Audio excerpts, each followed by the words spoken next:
congratulations, because I think we just got through the hard part of the unit. All right, I thought that first day was definitely the hardest part. Here's what I'm going to show you today. How to solve an equation that's got a radical in it. And then after that, how to solve an equation that's got an absolute value. I don't know if you remember those from last year or not. The two lines, the absolute value. All right. So here we go. On top first, I have an equation with the radical in it. You need to get the radical by itself. Step number one, get it isolated, the radical. So move over whatever the heck you need to move over. All I need on one side is the radical by itself, which in number one, I do. So there's nothing to move over. How do I get rid of the radical now?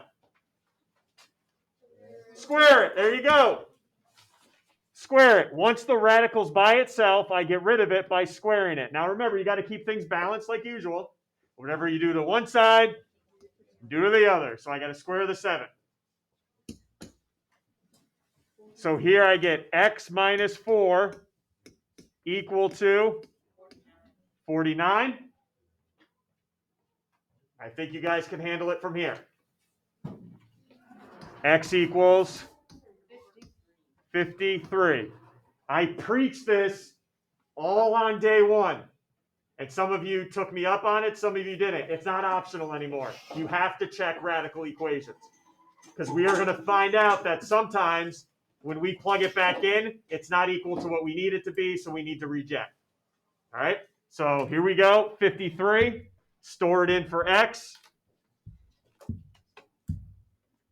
And now I'm checking square root of x minus 4. And hopefully my calculator should tell me what? Hopefully, right? If it's an answer. If not, I got to reject it.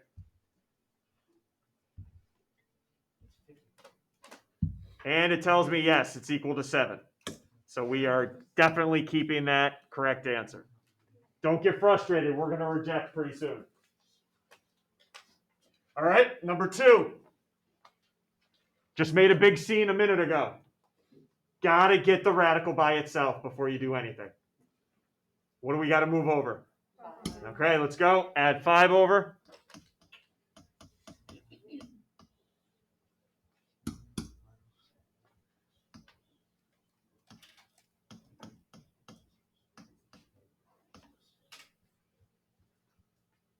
Now the radical's by itself. Undo it or get rid of it by squaring. Make sure you do it to both sides, remember? 3 plus x equals 9. Now move the 3 over. X equals 6. It's not optional this time. We got to check it. And take a look here. I just want to make sure this is a calculator thing here now. Go ahead, store 6 in. And you're going to do square root 3 plus x. Now take a look here. Make sure you just don't watch what happens with me.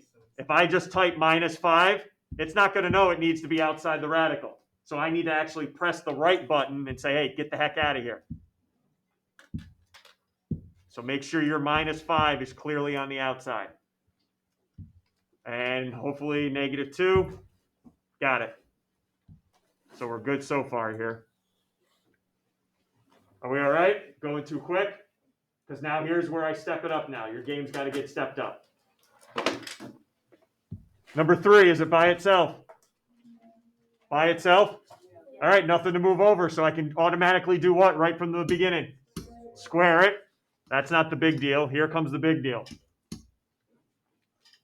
X squared minus 3x plus 3 equals 1. All right, now we're meshing 2 days into 1. This is day 1 coming back. All right, how do I solve that for x? You guys could have just had this on your Delta math. Factor, yes, but not until got to equal 0. Yeah, remember, got to equal 0 before you start factoring. So here's where it gets a little bit tougher.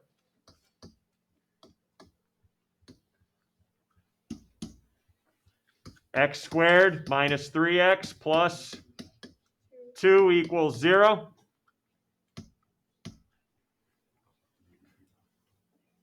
And now we got to find a couple numbers, huh? Yep. Well, I don't even know if this is all you had was x's on the left side, and like so like you couldn't add or subtract over 1. You would just have to put the 1 with everything else, like everything you have minus 1. If you can't combine it, it's got to be equal to 0. All right, I'm going to go kind of quick through this. 2 numbers that multiply to 2 but add to -3. -2, -1. So I should get 2 answers out. X equals +2 and x equals +1, maybe. Let's see if we do.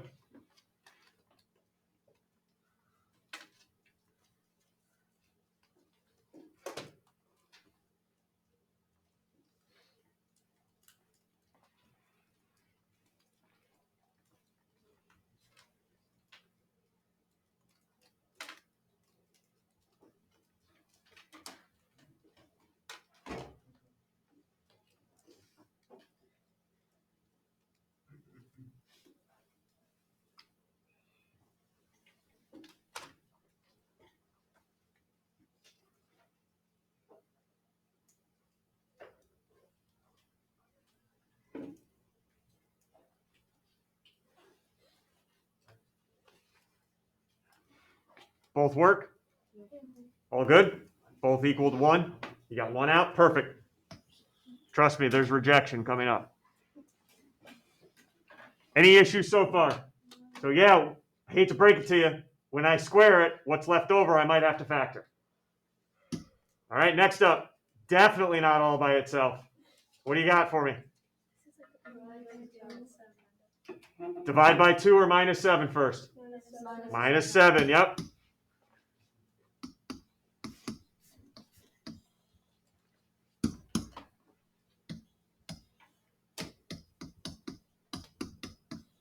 Then divide by 2. Everything's got to be out of there but the radical. Then I can divide by 2.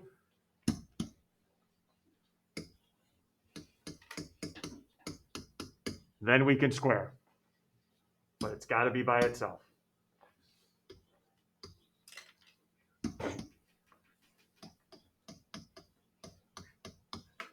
And we'll see, does x equal 4? Go ahead and check.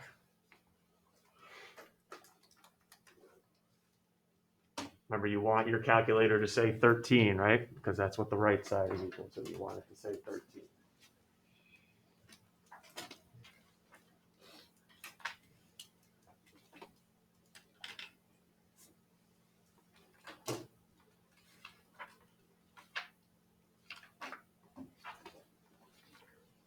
How's 4 looking?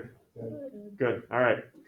Take a deep breath because we're going to have to buckle up on this next one. This is the toughest one we're going to do today. A little long, too, so get mentally ready. All right, is the radical by itself? No. Nope. Better get it by itself. Add 2 over. Now, look, I can't combine it, right, with the 2x? But I still can write 2x plus 2 equals square root of x plus 6. It's by itself now. Get rid of it. Square it. Yes, which means squaring the other side, which we'll talk about in a minute. But what's left on the right side? X plus 6, right? Radical's gone. All right, here we go. We got some work to do. Because this is 2x plus 2 times itself. We got a little double distribution, foiled it. We'll foil whatever you called it back in the day. I'll do it with you. Here we go. 2x times 2x. Watch your mouth here. 4x squared. 2x times 2. Plus 4x. All right, that takes care of the first part, the first distribution. Ready? 2x times 2x again. 2 times 2x again. 4x. And then 2 times 2. Plus 4.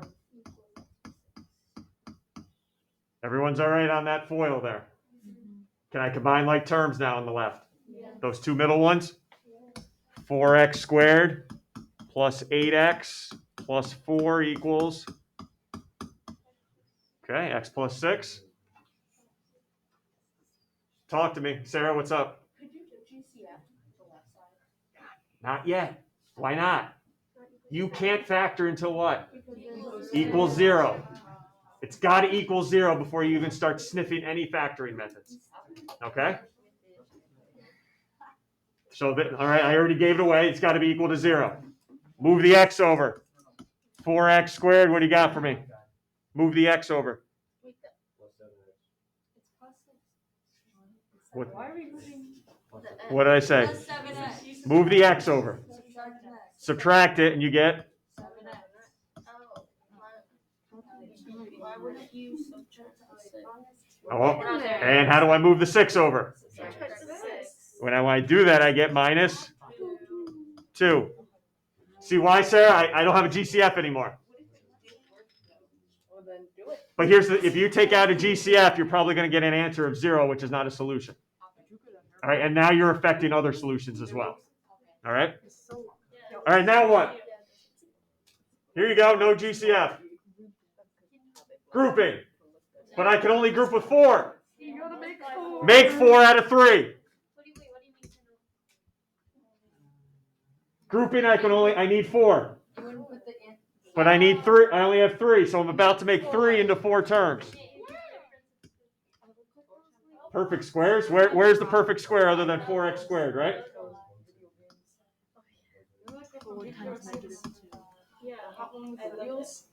All right, here we go. A times C. All right, give me 2 terms that when I multiply them, give me -8, but you darn, hey, when I combine these things, they better give me 7x.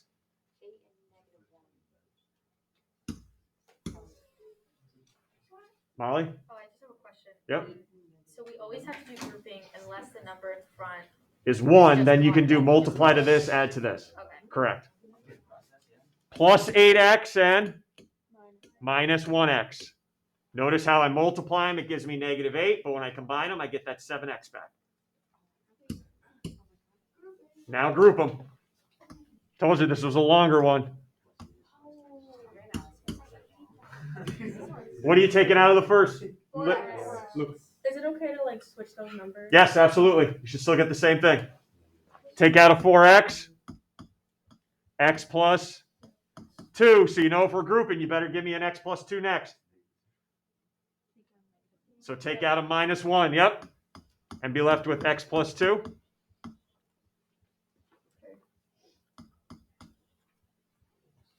Next up, 4x minus 1 times x plus 2. Here are your 2 answers when you set them equal to 0 and solve.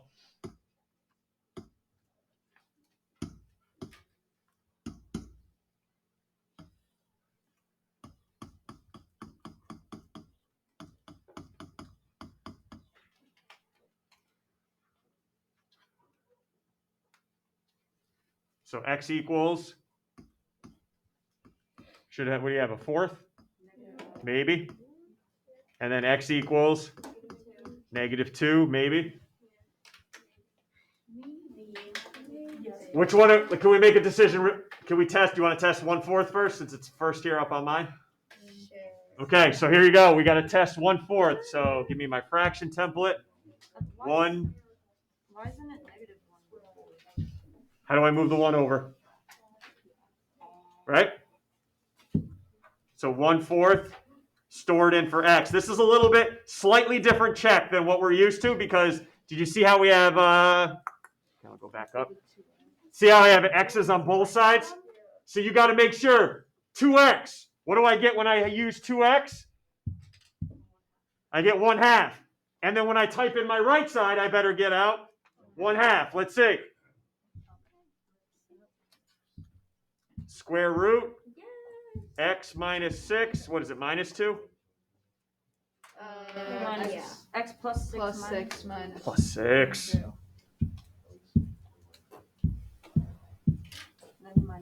-2. All right, I get 1/2. That 1/4 is good to go. What about, hey, -2? Let's check that bad boy out. I'm feeling it's not going to win. Settle down. All right, 2x. I type in the left side. -4. So let's Cross our fingers. Do I get -4 on the other side?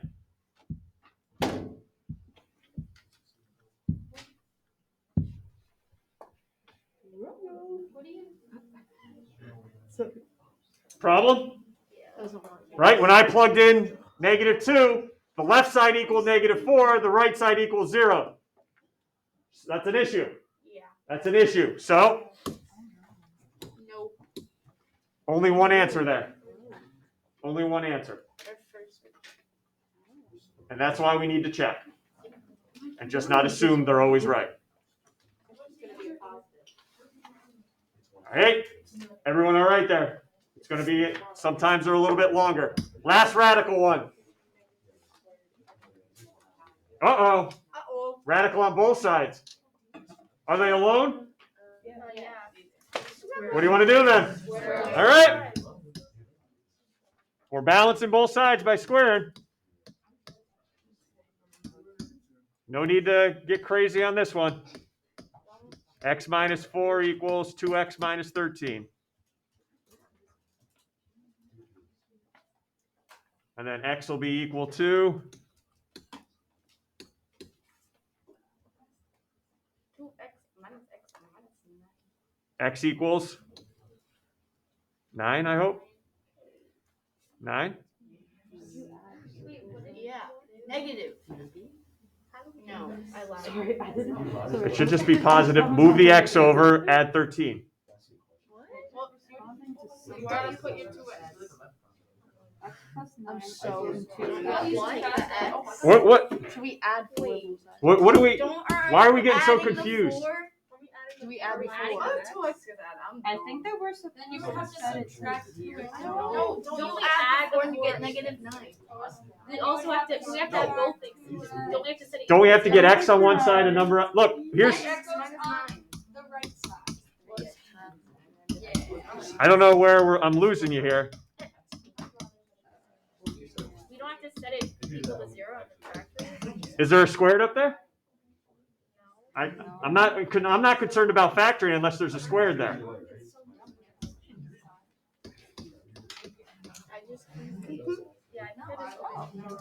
I don't care what you move over. You should end up with 9 at the end. Whether you moved it over like I did, or maybe you added 4 first, subtracted 2x. You don't have to factor unless there's x squareds around. And to save time, it works. Are we okay here? I think so. Yeah, I think We sure? It's been a long Wednesday. You don't have to factor everything. All right, well, we still got to talk about some absolute values. Just like the radicals, it needs to be alone before we do anything. Get the absolute value alone. That's why I paired it with radicals in this notes today. Get it alone, which it is. Now, I don't, what the heck you remembered last year, but with absolute values, you need to make it into 2 equations. You need to make 2 equations to solve. The first equation, once it's by itself, is just the equation without the absolute value. 3x minus 6 equals 12. The second equation you need to solve is drop the absolute values, but now you got to set it to equal to the opposite what's on the other side. Negative 12. And I just don't have the days and the time to go over the history, why I do this. All right, that was last year. You can't do All right. you can't just do +6. I thought this absolute value does not prove what I thought. We all good? And now I solve. 3x equals 18. X equals 6.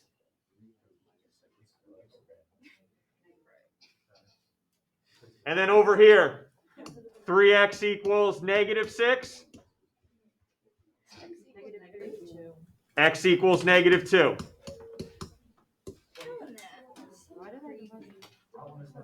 Molly. Why do we change the number that's not in the absolute value brackets? Like, why Okay, that's the other way to do it. The other, instead of writing this, you could change everything inside and do this. I'm doing number 8 too. You could do that if you want.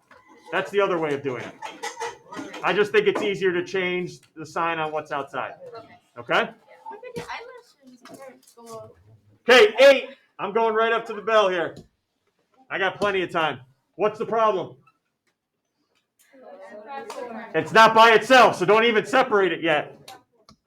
2x minus 1 equals 4. Now, 2x minus 1 equals 4, just as is. And what's the second equation going to be now? 2x minus 1 equals negative 4. And I solve both that way. Tomorrow, right at the beginning of class, I'll show you how to check it. Because I got to show you where the absolute button is on your calculator. I know.